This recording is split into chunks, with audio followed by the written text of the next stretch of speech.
Hello and welcome, my friends. Today we're going to talk about the Tetris theme that I just transcribed. And we're going to have fun with it. We're going to talk about the melody, and we're going to talk about the chords, and we're going to talk about how to improvise over this style of music and this harmonic minor sound that we have from the Tetris theme. So what does it mean when something is in harmonic minor? Well, regular minor, like A minor, is a key, and a key is really just a set of chords. So we have like A and E minor, they have a common note, common tone. The E here, they are related. And if we take the top chord, the 5 chord, 1, 2, 3, 4, 5, and the bottom chord, then we have a minor key. Really just a set of 3 chords, like a neighbor chords. You can take a look at the circle of fifths to see how all this fits together. It's like a clock where we have 12 o'clock, 1 o'clock, 3 o'clock, 2 o'clock, 3 o'clock, 4 o'clock, and so on. And then we have these parallels, so 1 o'clock and 12 o'clock have passed, or 30 minutes before 1 o'clock we have the parallel to G. G and E minor are parallel, so when we write out music, we use the same 1 sharp in G minor, in G major, and E minor. And we say there's 1 sharp in the key of E minor or G, and that is from the neighbor chord here. So the dominant chord, the 5 chord of G, is D, and this is just as related to G as it is to E minor. But what happens if we take a minor chord and then flip the top chord to a true major chord? Then we get this harmonic minor sound. So it's like a regular minor scale. You can take A for reference, but with a sharpened 7. Think of it as a leading tone to the 1, 1, 2, 3, 4, 5, 6, minor 7, 1, 2, 3, 4, 5, 6, major 7 as a leading tone. Alright, so the melody of Tetris. Maybe we should take the chords first. We start in E, so we can have the chords down here, and the melody is on the 1, and then it walks to the 7, and down to A minor, and back to E, and back to A minor, and then we go to D, and we outline the chord, and now we're going to C, and now we go to E, and back to A minor. So alright, this is the basic stuff. Then there's some harmonies. We could, for instance, play parallel thirds.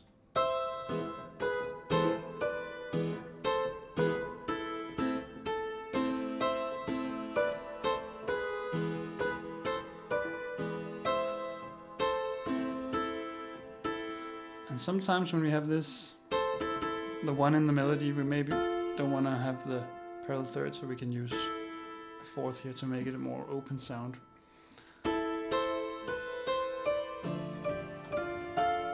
We can also flip the thirds, and we take a 3rd on D and flip it, then we get a 6th.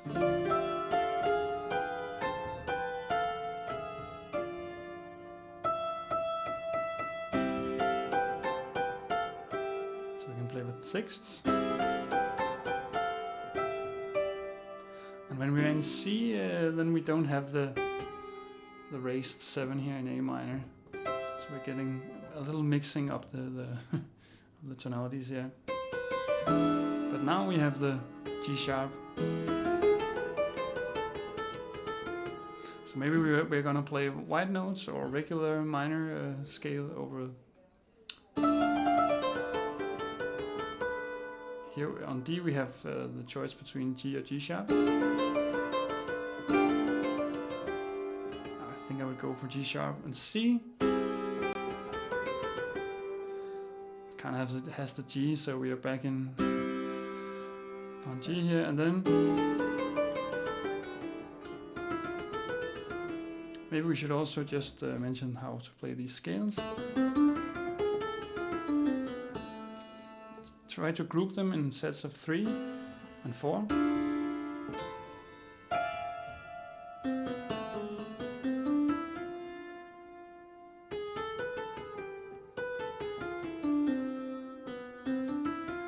And then practice like different groups here.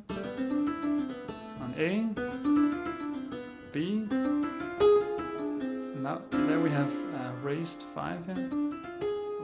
G sharp in the little pinky. We can try and come up with our own riffs.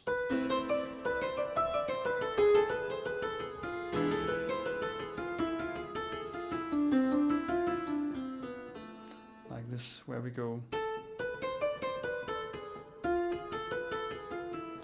1, 2, 3, 4, 5, 6, 7, 8. So 4 up and 4 down. 1, 2, 3, 4. 1, 2, 3, 4. 1, 2, 3, 4. 1, 2, 3, 4. 1, 2, 3, 4. Could be a motif that we could play with or improvise with. So how do we play the chords? We could play block chords. We only have 4 of them in this piece. So we could also put them out.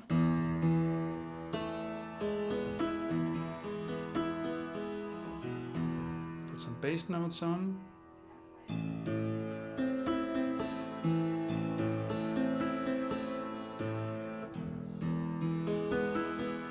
Just be careful with the thirds. 1, 2, 3, 4, 5. The thirds don't really like being too far down in the low register.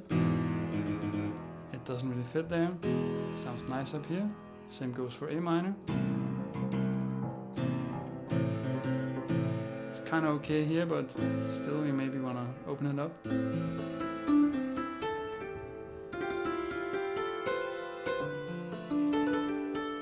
D. Alright, so how do we improvise between these chords? I like to think of target notes. I've mentioned this before, so I start in the chord.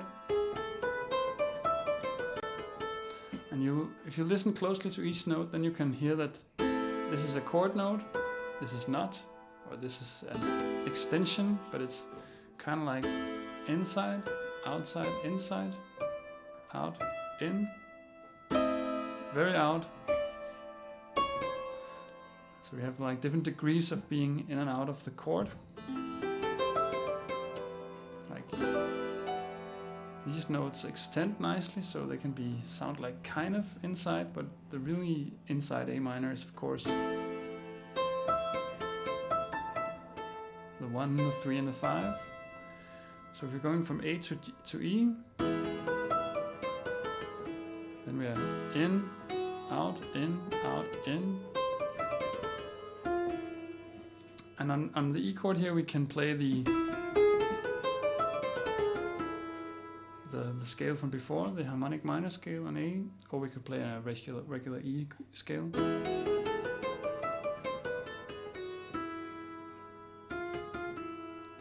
I think I would stick with the natural F here.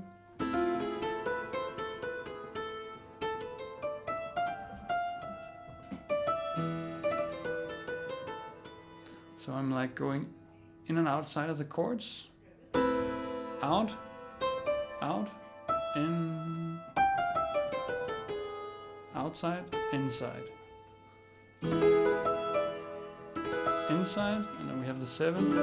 It's kind of inside. You can also slide down from the octave to the 7th.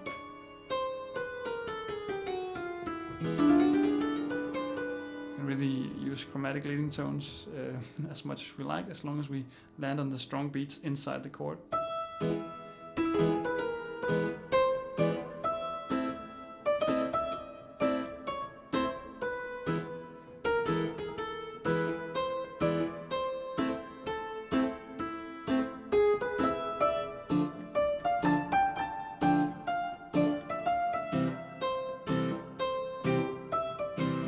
notice like this note, outlining the chord here, we have C in root, first, second inversion. As long as we're outlining the chord, then we are really inside the chord. We can always use the 2. And then when we go from the 3 to the 5, then what can we take a stop in between? Of course we can. It's all just different colors. And a lot of harmonic minor music is doing this on the 5. Like rolling around the 5.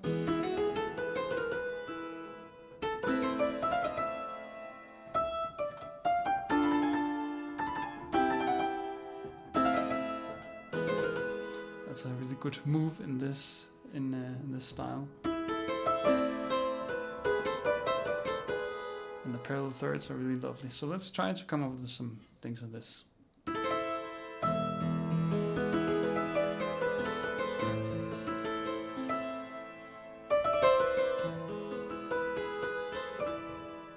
And remember to let the phrases breathe.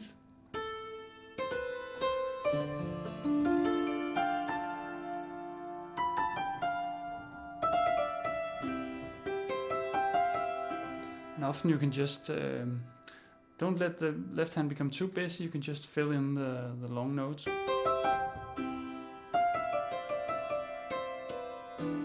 It's like the most calm thing you can do.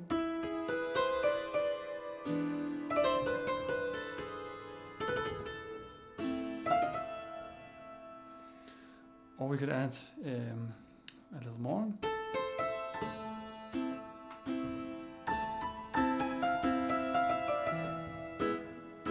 Like a 1, 2, 3 pattern in the left hand.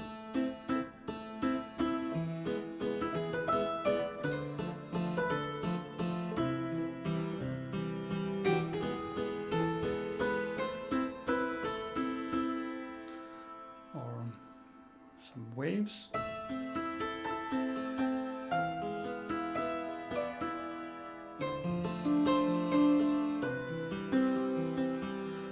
And sometimes you need to think dynamically, so if you send something up, it has to go down.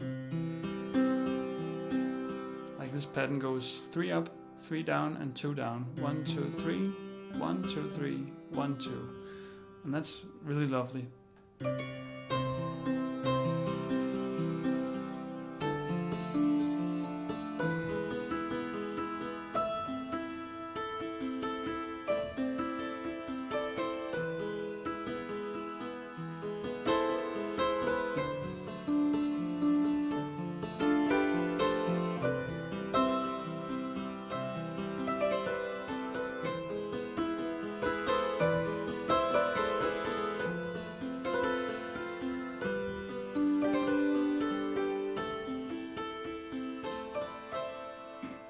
And I'm adding some more chords from the key, like F and G are really closely related to A minor.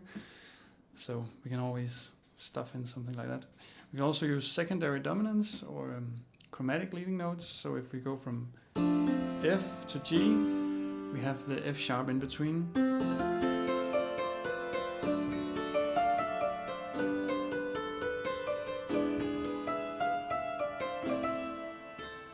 So I'm going from F through A to G, through E to A. And again, you should take a look at the circle of fifths and just think that anywhere you're going, you can just always take the fifth of that. So going to A, we're going to use the 5 to get into A. And especially in first inversion, so we have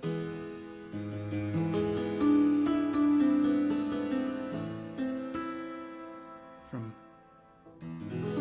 E to A. What if we're going to go to B?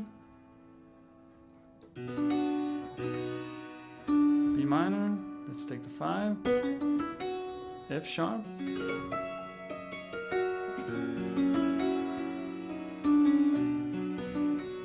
so we go from A to B minor,